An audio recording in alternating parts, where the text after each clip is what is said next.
नूरपुर के कस्बा जसूर में नूरपुर के पूर्व विधायक एवं समाज सेवी स्वर्गीय रंजीत बख्शी का 84वां जन्म दिवस मनाया गया। इस जन्म दिवस के अवसर पर स्वर्गीय रंजीत बख्शी द्वारा शुरू की रंजीत बख्शी जन कल्याण सभा के माध्यम से जसूर राजकीय स्कूल के मेधावी छात्र छात्राओं को स्कॉलरशिप दे सम्मानित किया गया। बेगम में मेडमो की रहने वाली हूँ। मुझे रंजीत बख्शी जन कल्याण सभा ने 4 महीने की सिलाई ट्रेनिंग दी, निःशुल्क दी और हमें सर्टिफिकेट दिए। हम रंजीत बख्शी जन कल्याण सभा का धन्यवाद करते हैं। जी, आज जो है मेरे पिता स्वर्गीय श्री रंजीत सिंह बख्शी का 84वां जन्म दिवस है और उसके उपलक्ष्य में सबसे पहले तो हमने राजकीय विद्यालय जो है हमारा जसूर का, इनके 10 बच्चों को हमने स्कॉलरशिप्स दी हैं। ये स्कॉलरशिप्स हमें देते हुए लगभग 3 साल हो गए हैं और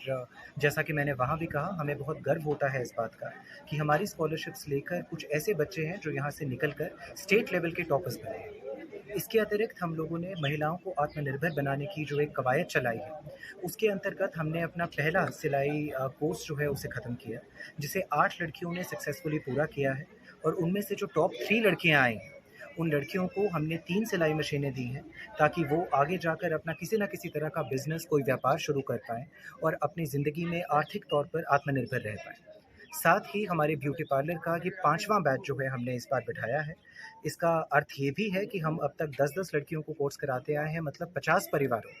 50 बहनों के जीवन में हमने एक नई कार्यशैली, एक नई कुशलता उन्हें सिखाई है, जिससे वो आगे जाकर स्वयं कमा सकती हैं और किसी के ऊपर निर्भर नहीं रहेंगी।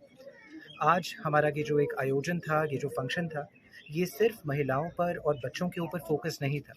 बल्कि जिस तरह से हमारी संस्था हमेशा कहती आई है कि शिक्षा और स्वास्थ्य के मामले में हम लोग आगे बढ़ना चाहते हैं,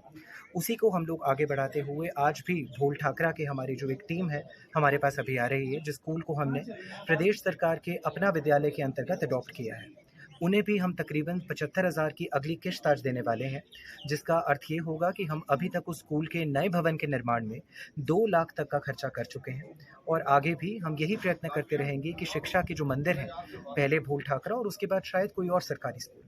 इन्हें हम अडॉप्ट करें। बच्चों के लिए एक नया हम एक आधार स्तंभ जो है उसे जन्म देने की कोशिश करें और साथ ही साथ ये भी प्रयत्न करें कि नूरपुर के बच्चे, नूरपुर के युवा और नूरपुर की महिलाएं हमेशा आगे बढ़ती रहें और निरंतर इस क्षेत्र का नाम जो है वो पूरी दुनिया में, पूरे विश्व में रोशन करती रहें। एक्चुअली एक बात आपसे मेन बात पूछनी है कि आप जी, आपका बिल्कुल सही बात है और इस मामले में यदि मैं अपनी पर्सनल ओपिनियन दूं तो मुझे लगता है कि कई बार ये कहा जाता है कि भैया बजट नहीं है। कई बार ये कहा जाता है कि आधे से ज़्यादा जो टीचर्स हैं उनको तो ट्रांसफ़र के तौर पर भी डराया जाता है। क्वालिटी एजुकेशन के ऊपर किसी तरह का कोई फ़ोकस नहीं किया जाता। तो आपकी ये बिल्कुल सही बात है कि सरकार चाहे जो भी हो, चाहे वो कांग्रेस की सरकार हो या बीजेपी की सरकार हो, शिक्षा के ऊपर नीतियाँ बनाना बहुत आसान है, शिक्षा के ऊपर कागज़ी कार्रवाई करना बहुत आसान है।